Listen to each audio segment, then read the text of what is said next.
Bonjour à tous et à toutes. Bienvenue dans ce programme de formation EMT Financial School. Ça me fait énormément plaisir de vous recevoir dans cette première vidéo. Déjà, avant de commencer, chose qui est importante pour moi et que je souhaite souligner, c'est merci pour la confiance que vous nous avez accordée pour votre formation au sein des marchés financiers. Et à travers ces vidéos que vous allez pouvoir voir et consulter, vous allez voir que on va pas mal creuser en profondeur sur certaines thématiques. Donc, avant d'aller un petit peu plus loin, ce que je vais vous inviter à faire, c'est vraiment de prendre un carnet de notes, de prendre des notes pendant toutes ces vidéos-là. Ça va être super important parce que vous allez voir que le contenu est dense. Au-delà d'être dense, il est lourd. Et naturellement, si on ne prend pas des notes, vous allez vite vous rendre compte après cette vidéo que ça va débiter. Ça va débiter. Donc l'objectif, c'est qu'on va partir sur des bases qui sont très simples, qui sont très accessibles, et peu importe votre objectif, qu'il soit orienté sur l'investissement ou qu'il soit vraiment beaucoup plus porté sur la partie trading, et peu importe les spécialisations, il y a un tronc commun de toute manière qu'il faut savoir, qu'il faut connaître, peu importe dans la manière de travailler, peu importe notre expérience, nous travaillons tous sur les marchés financiers. C'est notre support commun, c'est l'outil que nous allons là où on va travailler en fait tout simplement quotidiennement. Bien sûr, si c'est en investissement, ça sera pas du tout de la même manière que la partie trading ou alors avec d'autres approches. Là, on va se concentrer ni plus ni moins sur, dans un premier temps, une approche globale, voilà, une approche globale qui va toucher tout le monde. Dans cette première partie, je vais aborder du coup toutes les thématiques, tout ce qui est indispensable à savoir et à connaître, en partant du principe que vous êtes débutant. Même si vous n'êtes pas débutant, c'est l'opportunité d'avoir des bases solides, de les revoir, de les reconfirmer. Et vous allez voir que effectivement, dans tout ce qu'on va travailler ensemble, voilà, ça peut être un petit peu plus pointilleux que ce qu'on pourrait naturellement retrouver ailleurs. Et c'est pour ça d'ailleurs que vous êtes ici, notamment. Donc, dans un premier temps, moi, ce que je propose de faire, c'est de me présenter. Cette première vidéo, ce sera une vidéo d'introduction. Je sais que les vidéos d'introduction, ça, c'est pas forcément ce qui est le plus intéressant, mais ce qui est nécessaire, parce que là, on va poser les bases avant de commencer. On va poser les bases concrètes, parce que aujourd'hui, faut bien avoir conscience, il faut bien prendre conscience que le métier lorsqu'on travaille sur les marchés financiers, qu'on soit investisseur ou qu'on soit sur les marchés financiers en tant que trader, si on souhaite en faire un complément de revenu ou une activité principale, il faut bien prendre conscience que c'est un métier et il faut se professionnaliser. Et quand on parle de professionnalisation, c'est ni plus ni moins pas forcément tout connaître sur le bout des doigts et être le plus fort du monde, mais de pouvoir tout simplement avoir conscience de ce qui est important, de ce qui est nécessaire aussi pour pouvoir tout simplement, lorsqu'on va emmagasiner le cursus et qu'on soit en capacité tout simplement de le répercuter, de le répliquer, de l'assimiler correctement. Donc, moi, je vais me présenter, comme je le disais, je m'appelle Maxence Croze.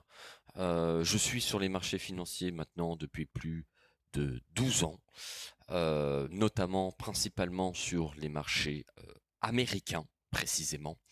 Et il y a une chose que j'ai bien compris dans ce métier-là, c'est que les marchés financiers, c'est un jeu de probabilité. Et ça, il faut bien en prendre conscience. c'est de la probabilité. Donc, on va travailler ensemble pour justement maximiser nos probabilités, avoir une gestion du risque qui soit la plus rigoureuse possible et la plus mesurée possible pour tout simplement que les gains engendrés soient le plus important possible, les pertes certaines engendrées seront le plus limitées possible et le tout saupoudré d'une régularité qui soit la plus importante possible. C'est ça l'objectif. Ça, c'est super important. On est dans un système de probabilité et ce qui va faire la réussite, et ça, je tiens à être clair dès à présent, ce qui va faire la réussite, que ça soit dans le cadre de la gestion de portefeuille, investissement, arbitrage. L'arbitrage, vous verrez que à travers les modules, peut-être que j'emploie des mots qui sont un peu technico-pratiques, mais bien sûr, j'amènerai les définitions au fur et à mesure. Que ça soit de l'arbitrage, investissement, gestion de portefeuille, ou bien que ça soit beaucoup plus du trading, beaucoup plus court terme, voire même très court terme ou un peu plus moyen terme, qu'on appelle scalping, intraday, voire même swing. Ce qui va faire la réussite, c'est la rigueur et la discipline.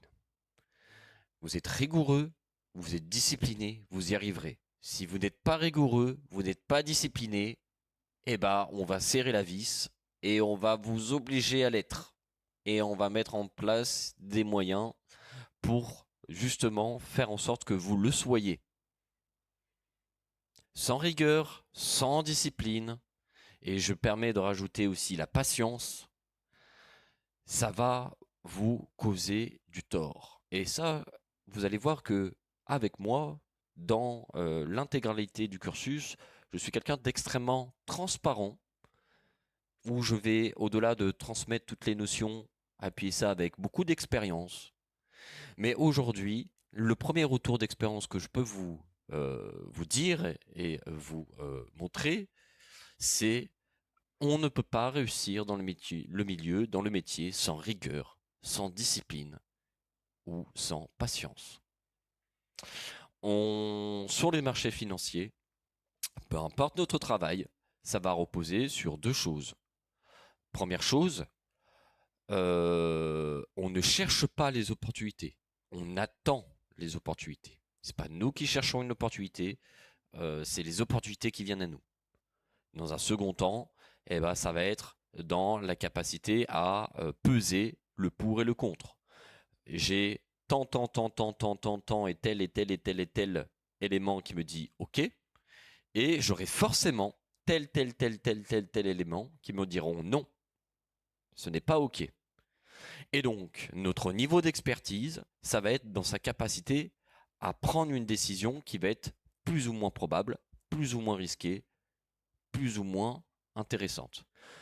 Si nous avons des connaissances qui sont débutantes, dans ce cas-là, nous aurons une capacité qui sera identique à celle de quelqu'un qui est expérimenté, à pouvoir être rentable, de pouvoir faire de bonnes opérations, de pouvoir être régulier, simplement qu'on va se concentrer sur des opportunités à haute probabilité, qui sont très accessibles, mais qui sont beaucoup plus rares.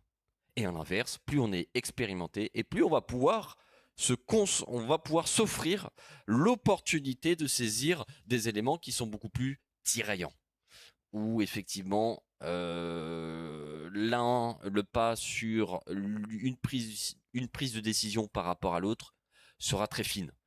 Et on ajustera en conséquence le risque qui forcément sera beaucoup plus important.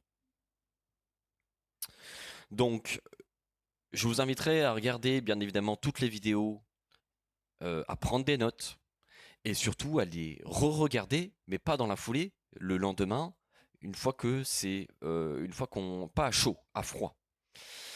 Parce que dans un premier jet, vous allez emmagasiner un certain nombre d'informations et vous allez passer à côté de plein d'autres d'informations, pas parce que vous n'avez pas écouté, mais parce que au moment où vous les avez écoutées pour la première fois, vous n'aviez pas autant de connaissances que au premier jet. Et donc, il y a certaines choses qui vous ont un peu moins parlé et qui sont nécessaires de bien comprendre avant de passer à la suite. Naturellement, je préfère le dire et le répéter, pendant le cursus de formation, notamment sur cette partie e-learning de vidéo, n'hésitez pas, pour les personnes qui se sentent un petit peu submergées par les événements, parce qu'il y a certains qui vont m'écouter heure et après heure et ça va être très limpide, ça va être accessible, ça va être facile. Et pour d'autres, ça va être d'être un petit peu plus compliqué. Pas de panique, ça va très bien se passer. C'est simplement que on prendra un petit peu plus de temps. Donc, si jamais à la fin de votre période d'accès au e-learning, il y a certaines choses qui sont un petit peu floues, revenez nous voir et on fera le nécessaire pour vous accorder du temps supplémentaire et au-delà de ça, de pouvoir aussi surtout faire un diagnostic et vraiment vous orienter sur concrètement qu'est-ce qui est important de revoir. Voilà. Chez EMT, avec nous, le principal, c'est que vous progressiez, que vous puissiez atteindre les objectifs. Et peu importe si on sort du cadre. Si on sort du cadre, ce n'est pas grave. Il y a plus de la moitié des étudiants que nous avons. On offre des cursus de formation et du temps e-learning et du coaching complètement gratuitement à nos frais parce qu'on tient absolument que toute personne qui va sortir de ce cursus soit réellement en capacité de pouvoir produire quelque chose, peu importe le niveau et le niveau d'exigence. Ça va dépendre de votre rigueur, de votre discipline, de votre patience et à travers plus précisément ce module e-learning, votre capacité à prendre des notes, à retravailler ces notes et à fournir du travail personnel. Donc là, je viens d'afficher devant vous ma console, on appelle ça mon setup de trading. Donc là, face à vous, vous avez un peu un arbre de Noël avec plein de couleurs. Mais je voulais absolument le mettre en avant dans un premier temps. Si ça vous paraît complètement technique, complètement inaccessible, vous n'y comprenez rien, c'est tout à fait normal. C'est le début, on n'est que à la vidéo d'introduction. Mais l'objectif, c'est que vous ayez exactement la même chose et que vous puissiez faire exactement pareil à votre échelle. Et vous arriverez à atteindre ce niveau qui est le mien, qui est celui de mes collaborateurs, et de pouvoir travailler sur ce type de setup confortablement en ayant toutes les connaissances. Voilà. Aujourd'hui, sur les marchés financiers, comme je le disais, c'est un jeu de probabilité, ce qui veut dire que globalement, on peut faire très bien le boulot, on peut faire une analyse qui est parfaite, on peut faire une approche graphique parfaite, une approche macroéconomique parfaite, une approche statistique parfaite. Tout peut être parfait et on peut quand même perdre de l'argent. On peut quand même perdre une opération. Rien n'est sûr. Et on nage quotidiennement dans l'incertitude. Peu importe sa dimension, qu'elle soit technique, investissement, spéculative, qu'elle soit sur tel ou tel marché, notre métier, c'est d'embrasser l'incertitude. Si nous pensons, si votre idée est orientée sur les marchés financiers, ça fonctionne comme n'importe quel élément de la vie, déjà, il faut recadrer les choses. Il y a deux choses, moi, que j'aime bien dire, c'est que il y a deux mondes. Il y a le monde économique et il y a le monde financier. Le monde économique, c'est le monde que nous vivons au quotidien à travers notre travail, à travers nos expériences de vie professionnelles, personnelles, commerciales, etc., etc. Et on appelle ça la planète finance.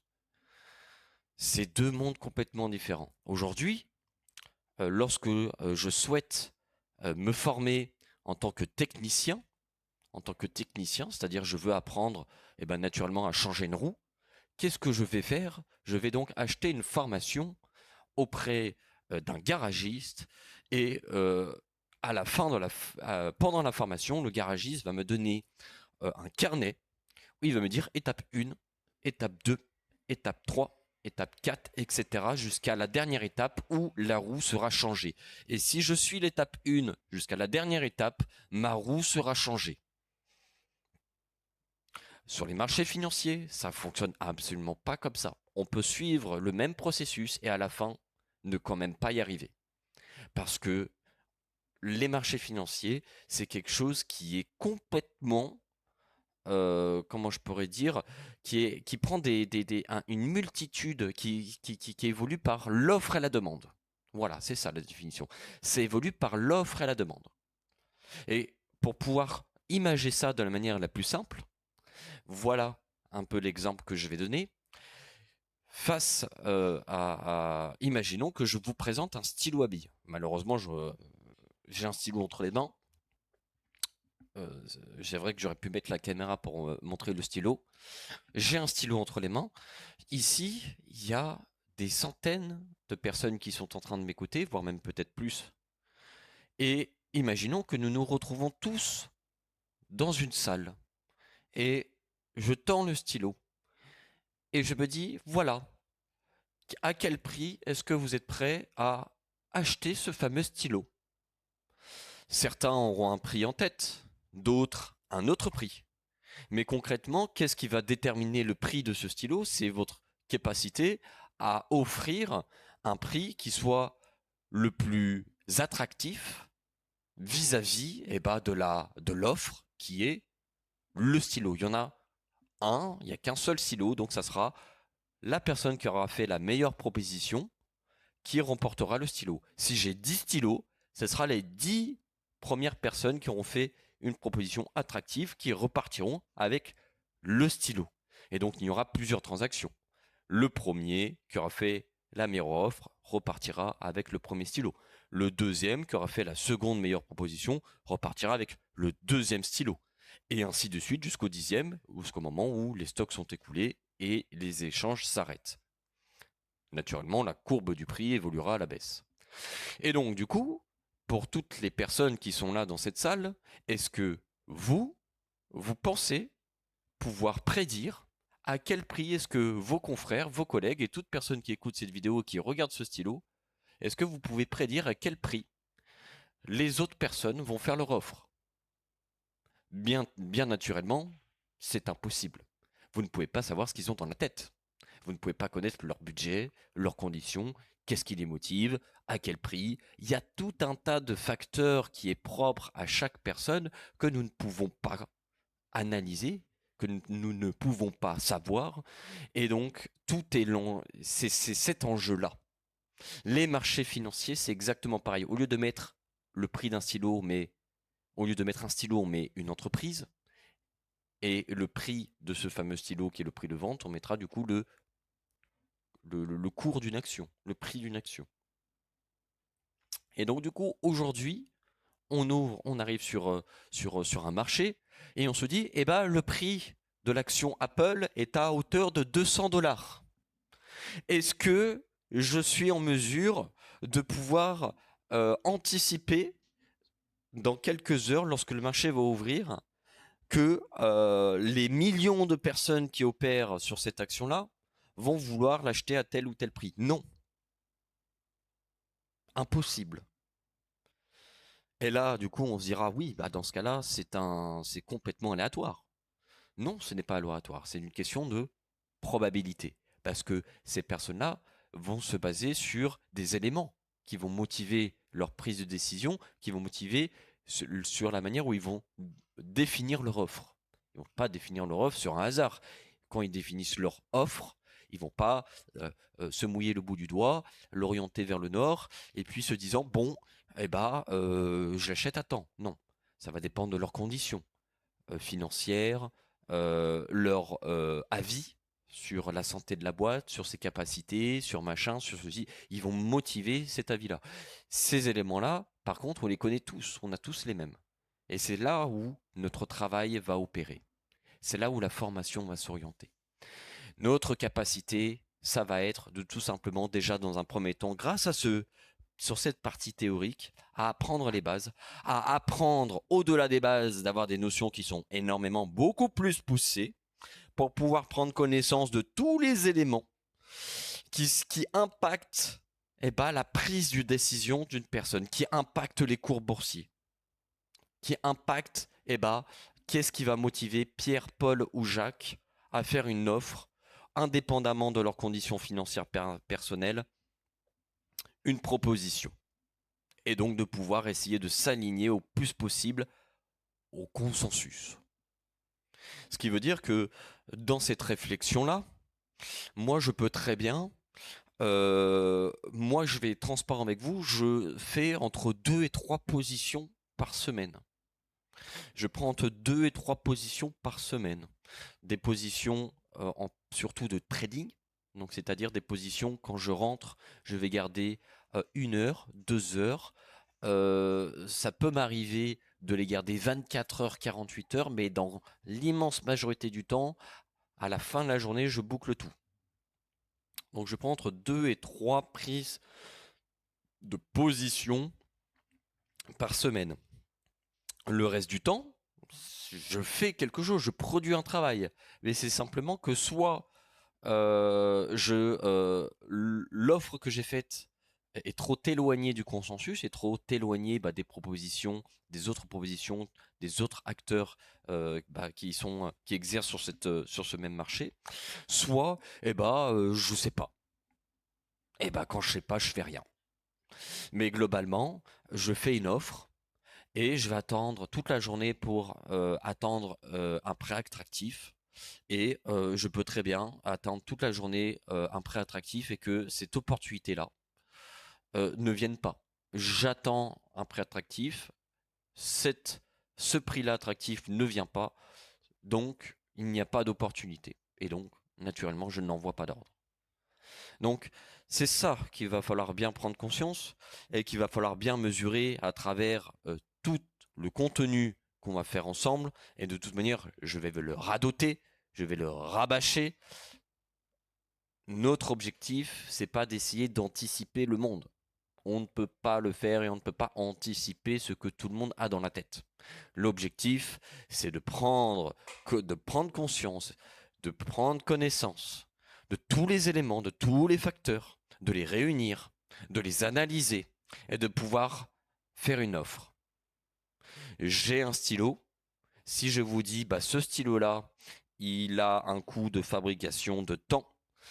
Il est produit en temps de quantité. Il est commercialisé globalement à tel prix.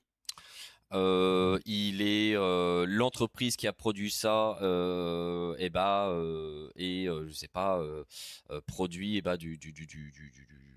utilise ou produit de manière plus ou moins qualitative, etc. Là je mets un peu plus de notions dedans.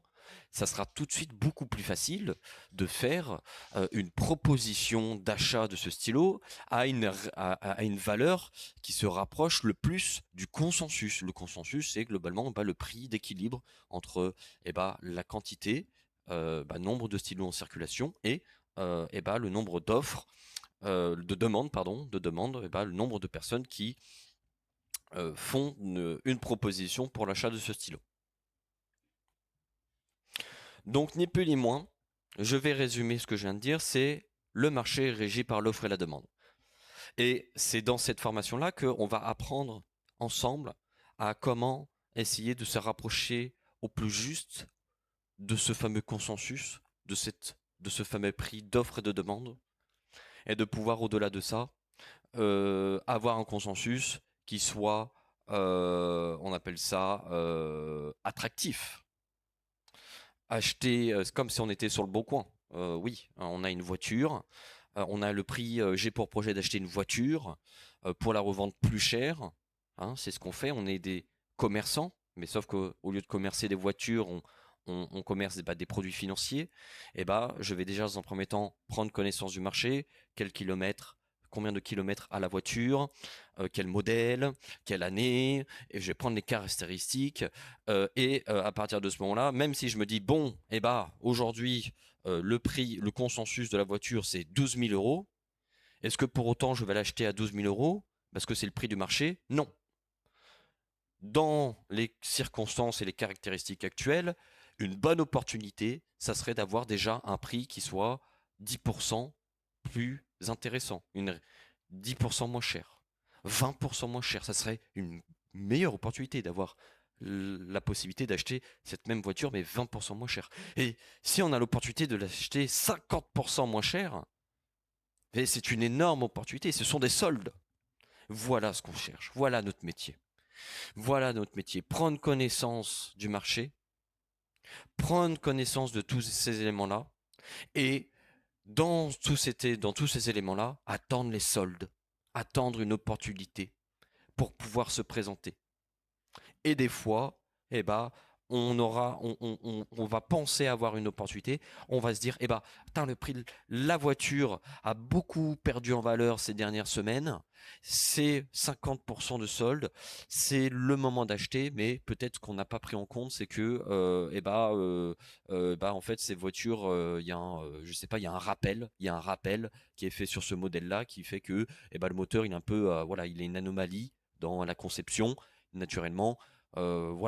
Fondamentalement parlant, le prix diminue parce que la valeur réelle de la voiture diminue parce qu'effectivement il y a un dysfonctionnement moteur.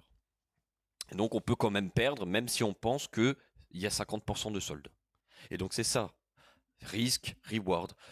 On mesure, on attend des opportunités, on risque, et ensuite le money management, notre gestion du risque, va prendre le relais. Il faut bien savoir que statistiquement, sur les dernières statistiques de l'AMF, l'immense majorité des personnes sur les marchés financiers, je parle retail, c'est-à-dire les particuliers, sont globalement entre 70 et 60% du temps dans le bon sens. C'est-à-dire quand ils achètent, le marché a tendance à monter. Lorsqu'ils vendent, le marché a tendance à descendre. Mais pour autant, statistiquement, entre 75 et 90% des personnes qui œuvrent sur les marchés financiers perdent de l'argent. Et là, c'est curieux parce que quand on confronte ces deux statistiques, ça paraît pas très logique. Ce qui fait énormément la différence, c'est la gestion du risque. La gestion du risque, la gestion du risque et la gestion du risque. Donc, à la fin de cette partie e-learning que nous allons faire ensemble, vous allez passer sur la plateforme EMT propriétaire où on va vous mettre à disposition du coup un portefeuille et là, on va vraiment vous malmener. Pas dans le but de vous faire perdre, mais dans le but de pouvoir travailler ces biais-là qui font que les personnes perdent la gestion du risque. Notre objectif, ça sera de pouvoir consolider cette partie-là qui est donc technique, tout en testant, en repoussant, en secouant la partie psychologique en parallèle pour se dire oui, le cursus est bien compris, mais est-ce qu'il est bien appliqué est-ce que la rigueur, la discipline et la patience est bien présente derrière? Comptez sur moi, comptez sur nous. C'est ce que nous allons faire ensemble par la suite. Mais préalablement, passons du temps sur la théorie, c'est indispensable. Donc, excusez-moi pour la partie introduction qui est peut-être longue, mais qui est nécessaire. C'est super important et je le redis, c'est super important de bien le comprendre, de bien le noter, de l'encadrer en rouge, de le souligner, de le resurligner, de mettre des flèches dessus. Rigueur, discipline, patience et les marchés financiers ne sont qu'un jeu de probabilité. Voilà. Donc, l'objectif, c'est pas de vous donner une formule clé en main. Je ne vais pas vous donner une formule clé en main. Ça n'existe pas. On ne change pas une roue.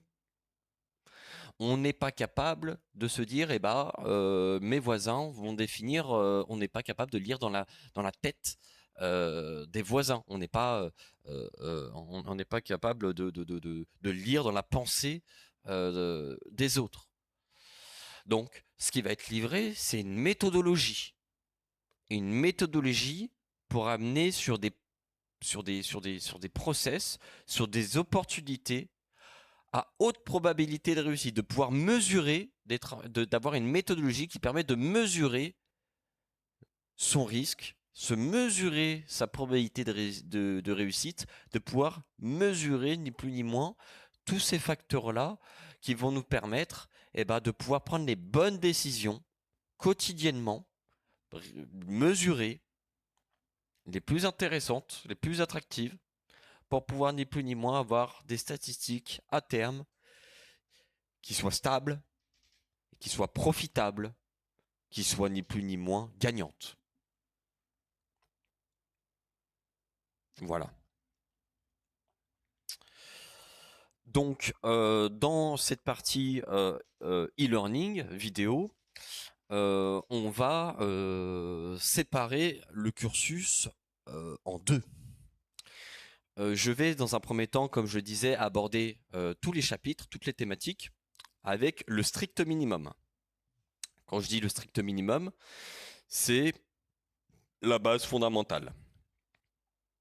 Comme ça, l'objectif, c'est que vous attendiez pas d'atteindre l'objectif, c'est pas d'atteindre la fin de la totalité des vidéos pour commencer à faire quelque chose. C'est de pouvoir, à mi-chemin, déjà, dans un premier temps, commencer à prendre la main, commencer à pratiquer, etc. Commencer à faire quelque chose. Déjà avec tout le contenu qui sera mis, que vous aurez pu voir et que vous aurez pu apprendre. Et puis, tout le reste, ça sera du perfectionnement. Ça sera, on va creuser beaucoup plus en détail ces mêmes notions-là, mais plus en détail, tout simplement. Donc, ça se fera en deux parties. Première partie, pied à l'étrier. Deuxième partie, on revoit tout ça, sauf que on va mettre les mains dans le moteur. Donc comme ça, au moins, ça vous permet dans l'évolution du e-learning, dans cette vidéo, dans cette partie théorique, de pouvoir tout de suite, si vous avez par exemple des difficultés, de pouvoir quand même être en capacité de faire quelque chose correctement. Et à l'inverse, ceux qui ont le plus de facilité ou alors qui recherchent un niveau de professionnalisation et d'expertise beaucoup plus élaboré, de pouvoir le faire dans un second temps. Voilà. Comme ça, au moins, ça correspondra à tout niveau et à tout objectif. Donc, je vais vous parler qu'est-ce qui est important à savoir et qu'est-ce que vous allez retrouver notamment dans ces vidéos-là. On va retrouver trois piliers. Voire même, on peut même en rajouter un quatrième. Officiellement, il y en a trois. Enfin, de notre côté, il y en a 3,5. Voilà, si on peut dire ça comme ça. Le premier, c'est ce qui est le plus connu aujourd'hui.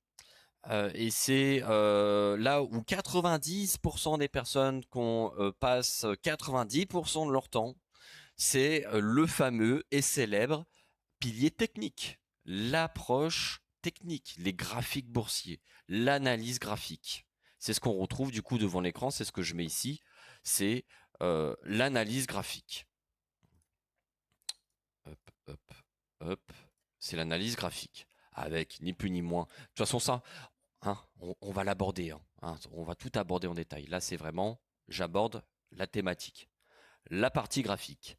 Donc c'est vraiment la courbe avec les indicateurs qu'on retrouve en bas de l'écran, l'indicateur en question, développé en interne, je précise, un indicateur complètement développé en interne qu'on vous fournira, backtesté, bien évidemment, sur les 15 dernières années de manière automatique.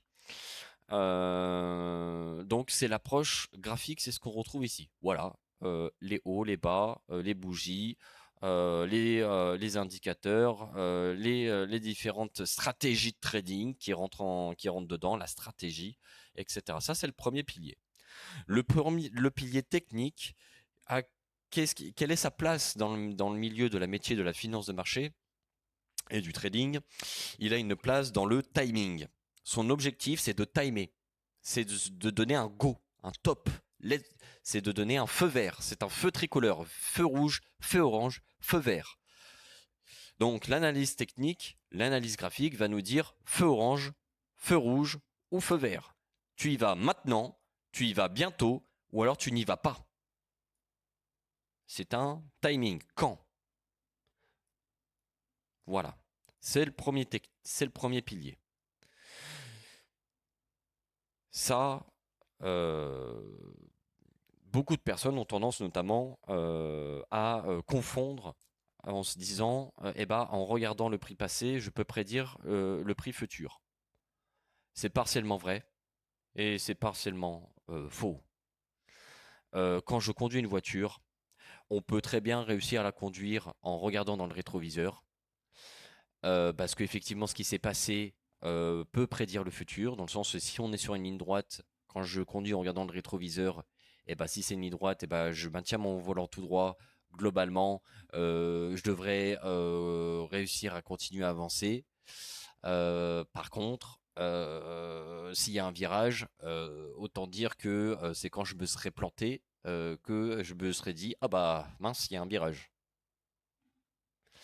Donc oui, c'est intéressant de regarder un petit peu ce qui s'est passé en regardant dans le rétroviseur, mais le principal, c'est de regarder devant soi. Et devant soi, il n'y a rien. C'est tout à faire. C'est la route. Et nous, on est au volant. Maintenant, tout de suite. Donc, c'est le premier pilier. La partie technique.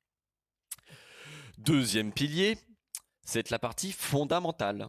Donc, la partie fondamentale, ça va être ni plus ni moins tout ce qui est analyse fondamentale, l'étude de la microéconomie. Donc la microéconomie, c'est tout ce qui est concerne les entreprises, compte de résultats, perspectives de bénéfices, part de marché, etc., etc.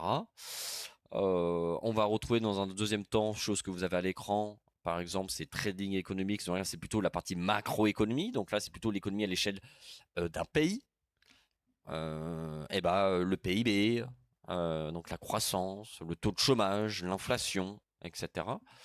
Le troisième pilier, c'est tout ce qui est politique monétaire, politique et géopolitique. Donc politique monétaire, c'est les banques centrales. Voilà, les banques centrales, on imprime de l'argent, on n'imprime pas d'argent, on augmente les taux d'intérêt ou pas, comment on régule tout ça. Et le dernier, je l'ai déjà cité, la partie géopolitique, les décrets, les réglementations, la partie géo, guerre, approvisionnement, etc. Ça, c'est le deuxième pilier qui va ni plus ni moins nous permettre de définir une tendance. Là, au moment où je tourne la vidéo, on est pas très loin d'un cessez-le-feu avec notamment, c'est très flagrant, c'est très marquant, c'est cas d'école pour le coup, ça tombe très bien, c'est cas d'école. Ça fait plusieurs semaines que on enchaîne les événements de tension géopolitique avec un tel qui est pas très content, qui envoie des cailloux sur son voisin. Effectivement, baril de pétrole qui explose, nanana, nanana. Hop, c'est pas cool, c'est pas cool, c'est pas cool. C'est pas content, pas content. Les fondamentaux sont mauvais. Le marché évolue à la baisse. Très bien. À la seconde où on a eu un cessez-le-feu, le marché a fait que exploser à la hausse. Et peu importe sa tendance passée. Donc, c'est vraiment les fondamentaux qui vont nous dire, effectivement, tout de suite maintenant, voilà, aujourd'hui, sur la semaine, sur les 3 prochains mois ou sur l'année, est-ce qu'on évolue latéralement, est-ce qu'on évolue à la hausse ou est-ce qu'on évolue à la baisse, indépendamment de ce qui s'est passé. Voilà. Donc ça donne un sens. C'est le deuxième pilier. Ça donne un sens.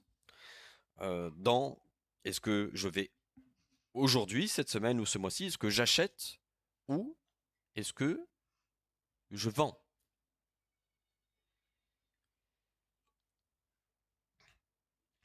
Troisième pilier. Alors là, vous avez de la chance. Vous avez pu voir que la vidéo et que l'heure où je tourne, c'est en 2026, au mois d'avril 2026. Je mets à jour la partie théorique à peu près tous les 6 mois. Pourquoi à peu près tous les 6 mois? Parce que naturellement, on évolue. Hein. Voilà, on évolue. Aujourd'hui, nous n'avons pas les mêmes connaissances que nous avions il y a 6 mois en arrière, et il y a 1 an en arrière, et 5 ans en arrière, etc. Ça évolue. Donc je tiens personnellement, moi, de mon côté, à mettre à jour le plus possible la partie théorie, qui représente un travail considérable, parce qu'il faut tout remettre à jour, mais bon, il faut le faire pour la bonne cause. Je ne me contente pas des éléments passés. Donc aujourd'hui, le troisième pilier, c'est la partie statistique et probabilité des maths. Et là, quand vous entendez ce mot-là, vous allez dire oh bon Dieu, de bon Dieu, de bon Dieu, dans quoi je me suis lancé? On va faire des mathématiques. Aïe aïe aïe aïe aïe aïe aïe aïe aïe. Comment on va faire? Alors je vous rassure, aujourd'hui tout est automatisé. Donc on a automatisé tout ce qui est calcul. On l'a au-delà de l'automatiser, on l'a mis sous forme d'indicateur. Donc autant vous dire qu'aujourd'hui, vous cliquez sur deux boutons, boum, vous avez des statistiques qui se mettent en place en quelques secondes. Vous n'avez rien besoin de faire. On va simplement vous apprendre à les utiliser. Donc pas de panique. Ça va être ni plus ni moins de l'utilisation. Vous vous formez à utiliser ça. Les statistiques et probabilités de marché. Hop, d'ailleurs ça je l'ai pas mis à jour. Hop, excusez-moi, hop, j'en profite pour mettre un peu à jour. Voilà, c'est ce qu'on retrouve un peu sur la gauche, en bas à gauche. Là, c'est un élément parmi tant d'autres. On a des écarts types, on a des probabilités de distribution, des probabilités d'élasticité, des probabilités de volatilité, etc., etc., etc. Mesurer, quantifier une probabilité. Et tout est fait de manière automatique. Et ça, à quoi ça sert? Et ben ça permet tout simplement qu'est-ce qu'une opportunité? Qu'est-ce qu'un prix attractif au final? Qu'est-ce qu'un prix attractif? Et dans ce prix attractif, quelle est la probabilité lorsque je vais avoir mon opération, mon opportunité en l'occurrence, quelle est la probabilité de gagner face à cette fameuse opportunité? Quelle est ma probabilité de gain face à cette opportunité que j'ai pu préalablement aussi quantifier? Ça va permettre d'être un grand outil dans la gestion du risque. Naturellement, on peut faire face à des opportunités extraordinaires qui soient fondamentales et techniques, mais d'un point de vue de probabilité, il y a 90% de probabilité que le marché continue dans le sens inverse. Et donc, oui, notre opportunité est extraordinaire, mais la probabilité que cette opportunité-là soit réellement une bonne opportunité, elle est très faible. Donc au final, ce n'est pas vraiment une. C'en était une sur le papier, mais finalement uniquement sur le papier. Voilà. Donc ça, c'est les 3 piliers. Et comme vous avez pu voir, l'objectif, et même je sais qu'il y a des personnes qui sont vraiment et qui m'écoutent, et ça c'est quelque chose que, à travers les différents étudiants qu'on a pu voir, même si c'est pas par moi, par le bien de mes collègues, on a pu voir passer, qui ont une affinité particulière à travers la technique, c'est très bien. Je ne dis pas que la technique, il faut pas le faire, c'est très bien. Mais aujourd'hui, l'objectif, c'est de durer dans le temps. C'est qu'aujourd'hui, ce que je sais faire, mes statistiques, mes gains, mes performances, il faut que je puisse les conserver jour après jour, semaine après semaine, mois après mois, année après année, parce que le jour où on va se consacrer à 100% dans cette activité-là et qu'il va falloir payer les factures d'électricité et l'école des enfants, naturellement, on aimerait bien un petit peu avoir un peu plus de régularité dans ses revenus et éviter de passer du coq à l'âne d'un trimestre à un autre en ayant un petit peu la boule au ventre les 5 premiers jours du mois en se disant à quelle sauce je vais manger. Même si globalement je m'en sors pas trop mal. Bon. Donc c'est de multiplier les sources d'informations. Qu'est-ce qui motive une personne à opérer sur les marchés financiers? Il y a une partie technique qui les motive. Il y a une partie fondamentale aussi. Et puis, il y a d'autres personnes qui font des très grandes écoles de finance. Des personnes qui font des très grandes écoles de finance et qui, dans ce cursus licence, master, etc., qui opèrent notamment en institution, c'est des mathématiques. C'est des mathématiques, c'est des probabilités, c'est des grands mathématiciens. Enfin, mathématicien, c'est peut-être pas forcément le bon mot. Mais s'il y en a qui font des bacs plus 5 en finance de marché et qui payent 20 000 € l'année, autant dire que c'est pas pour rien. Hein, s'ils pouvaient se dire, bon, bah, autant que je prenne une formation chez Pierre-Paul, ça coûterait moins cher, ça serait plus rapide. Donc, il y a aussi une dimension qui est très importante de ce côté-là et qui est notamment le troisième pilier, la statistique et probabilité multidimensionnelle. La technique, les fondamentaux, les statistiques, c'est différentes couches qui vont réussir et bah quand on va les imbriquer ensemble, on va pouvoir vraiment avoir une vision qui soit bien plus éclairée, bien plus stable, bien plus professionnel et durable dans le temps parce que on sera capable de pouvoir avoir un maximum de confirmation de ces différentes dimensions probabilistes et à la fois aussi mathématiques. Et donc le quatrième, comme je disais, le quatrième pilier, qui n'en est pas vraiment un, c'est tout ce que vous retrouvez, le sapin de Noël autour de vous, avec la partie watchlist également. C'est la partie, je dirais, environnement de travail, confirmation.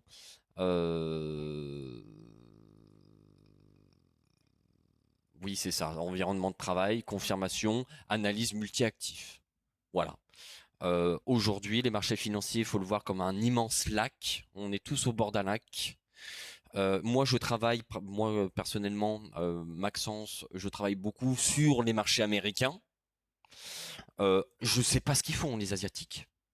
Je sais pas où ils en sont, je sais pas comment va leur immobilier. Est-ce que il y en a un au fond d'une grotte qui a inventé une nouvelle technologie révolutionnaire? Est-ce que les Européens ont pris la décision de telle ou telle chose, etc. Je ne peux pas tout surveiller, je ne peux pas tout savoir. Ce n'est pas possible. On est tous autour d'un lac. Moi, j'ai ma petite plage. Je suis sur la plage américaine. Je suis américain. On est tous autour du lac. Moi, de mon côté, sur ma plage, il fait beau, bonne température. L'eau est à bonne température, etc. Tout a l'air calme. Il n'y a aucun danger. Je passe du bon temps. Tout se passe très bien. Par contre, à l'autre bout du lac, il y a reprenons une dernière crise qui était pas trop médiatisée mais qui était assez importante. C'était notamment les Japonais. Pour ceux qui ont entendu parler le carry trade, ceux qui savent pas, de toute manière, fera des épisodes dessus, où pour la première fois, la banque centrale japonaise a augmenté ses taux d'intérêt depuis, je ne m'en souviens plus la date exacte, mais ça se comptait en décennies, c'était 10, 15, 20 ans. Un événement en fait qui est majeur et qui s'est fait du coup pendant qu'on dormait aux États-Unis, même en Europe du coup. Et c'est les Japonais ont lancé une grosse pierre dans le lac. C'est leur problème. C'est un très gros problème qui les concerne.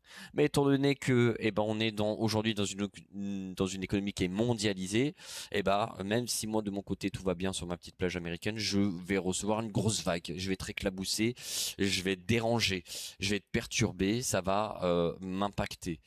Et donc, ce que vous retrouvez à l'écran, ce qui est donc du coup un demi-pilier, un demi-chapitre, c'est le radar. C'est un radar. Est-ce que mes voisins sont en bonne santé? Pourquoi? Je ne sais pas. Mais est-ce qu'ils sont en bonne santé? Est-ce que je vais me recevoir une vague dans la figure ou pas, tout simplement? Est-ce que je peux travailler tranquillement? Est-ce que je peux faire mon travail quotidiennement, voilà, de manière normale, appliquer mon process normalement?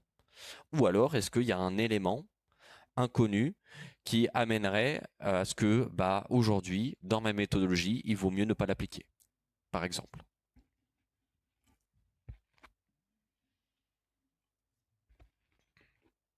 Voilà. Donc ça, c'est vraiment,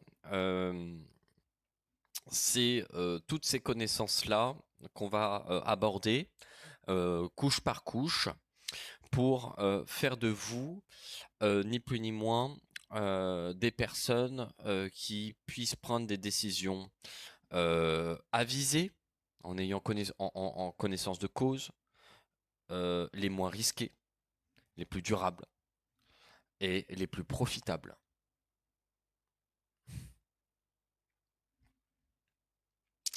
Ok. Donc Je pense que j'ai fait un petit peu le tour sur l'introduction, qui déjà dure, je vois, 49 minutes à l'heure où je parle.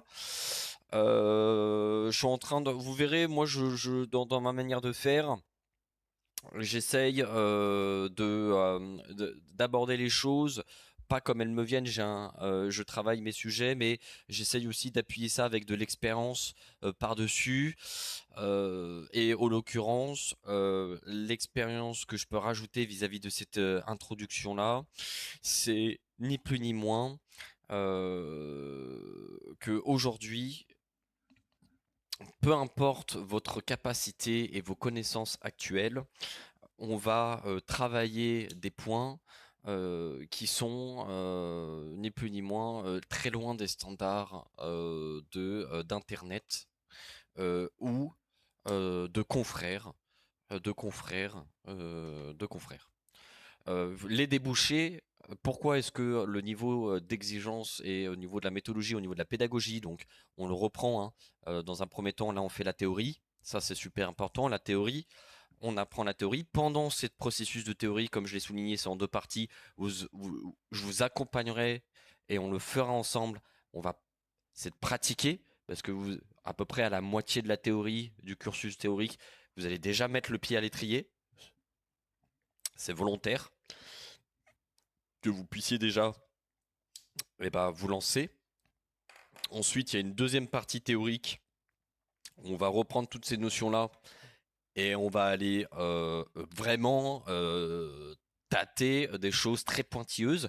Si jamais ces choses pointilleuses, c'est très compliqué pour certains ou c'est un peu flou, il y a deux possibilités. Première possibilité, pouf, on appelle Maxence, on appelle, de toute façon, vous avez accès à un numéro ou un mail, paf, on appelle, hop, besoin d'aide, tac, pas de souci. Sinon, de toute manière, la partie socle indispensable suffit, dans tous les cas, suffit. Derrière, c'est vraiment que du plus, mais pas de l'indispensable. Donc ça, c'est la partie théorique. Une fois que la partie théorique est terminée, il y aura des quiz. Vous verrez, il y aura des exercices, il y aura des quiz. C'est normal. L'objectif, c'est de faire travailler votre réflexion, parce que vous allez voir que dans le cursus, on va bousculer notre réflexion. Ça n'a absolument rien à voir avec, entre guillemets, dans le quotidien. Par exemple, dans le quotidien, une image typique, on nous a, entre guillemets, naturellement toujours appris que quand il y a du chômage, une augmentation du chômage, c'est une mauvaise chose. Eh ben, pas forcément en finance. Des fois, ça peut être une mauvaise chose, oui, c'est vrai. Et dans d'autres cas, à l'inverse, ça peut être une excellente nouvelle. Et on aura le marché, à chaque fois qu'il y a des personnes qui se font licencier, le marché va être super, super content. Et pour des raisons bien précises. Et on le verra ça ensemble. Donc, il y a dans un deuxième temps, du coup, vous allez arriver en pratique, c'est-à-dire en pratique, pendant le cursus, du coup, en théorie, vous aurez la possibilité de solliciter à tout moment, lorsque vous vous sentez prêt à lancer cette séance ou les séances de pratique pour pouvoir passer du temps avec l'un de mes collègues ou moi-même. Ça dépendra de qui est disponible, et puis surtout de votre profil. Hein. Naturellement, certains m'écoutent, sont plus dans une optique d'investissement et d'autres un petit peu plus dans une optique différente. Donc naturellement, voilà, on va bien évidemment faire le nécessaire pour que chacun ait un professionnel qui puisse correspondre parfaitement à son profil. Et donc sur cette partie pratique, vous allez mettre tout ça en pratique avec l'un de mes collègues directement sur les marchés financiers. Donc là, vraiment, vous allez voir que vous allez vous mettre sur Google Meet ou sur Zoom avec mes collègues ou moi-même. Et là, on va être directement plongé en après-midi sur les marchés. C'est parti, là, ça y est. Hop, on met le maillot de bain, on se jette à l'eau, et puis on y va. Hein. Là, c'est wow, on y va direct. Hein.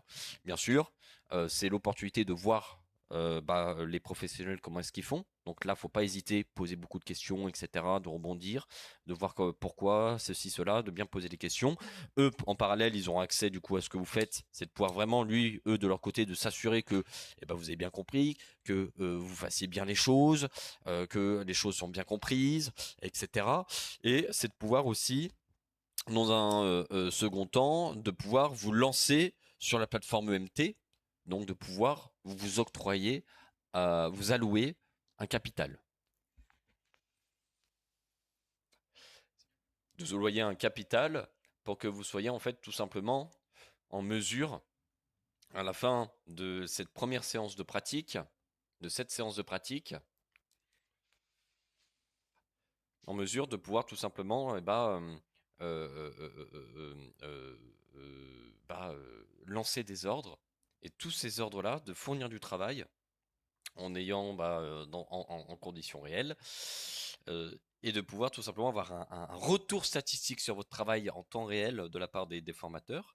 Et on continuera par la suite des séances de coaching par le biais de cette plateforme-là, de tous ces retours statistiques, et de pouvoir vraiment vous dire, et voilà, Thierry, Thierry, au niveau de la théorie, les quiz, ils étaient très bien. Au niveau de la réflexion, c'est OK. Au niveau de la pratique, ça a été validé aussi. On voit que l'autonomie est là, la compréhension est là, pas de souci. Et maintenant, il y a la partie vraiment coaching. On se dit, OK, qu'est-ce qui est réellement bien compris, mal compris, quels sont les points forts, quels sont les points faibles, comment on ajuste, etc. Et là, on fait vraiment cas par cas.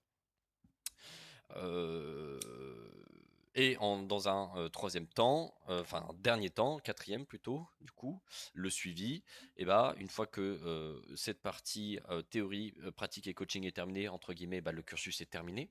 Mais là, vous continuez à utiliser la plateforme MT, là, à tout moment, boum, sur cette période de suivi, coup de téléphone, on sollicite les professionnels pour avoir un petit retour. Voilà, cette semaine, j'ai fait ça, ça, ça, ça, ça.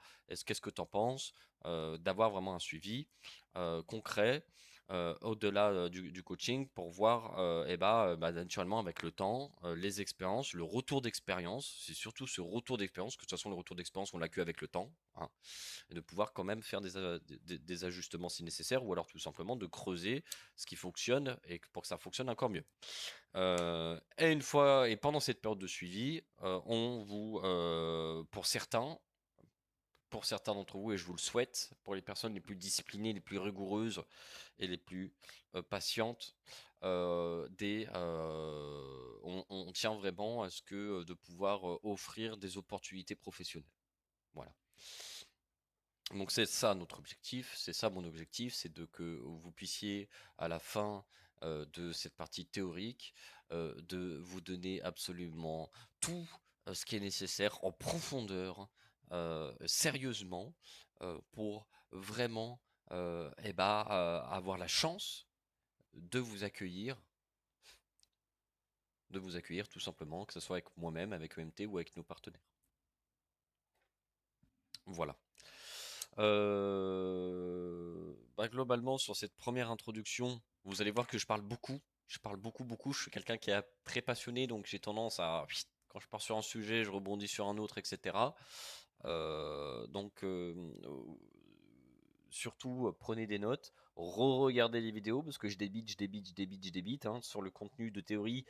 C'est pas du, voilà, c'est comme je l'ai dit, c'est dense, Donc, bien prendre des notes. Et puis voilà. J'en profite pour réfléchir quelques petites minutes pour voir si j'ai rien oublié, refaire un petit check pour voir si j'ai rien oublié pour cette première introduction.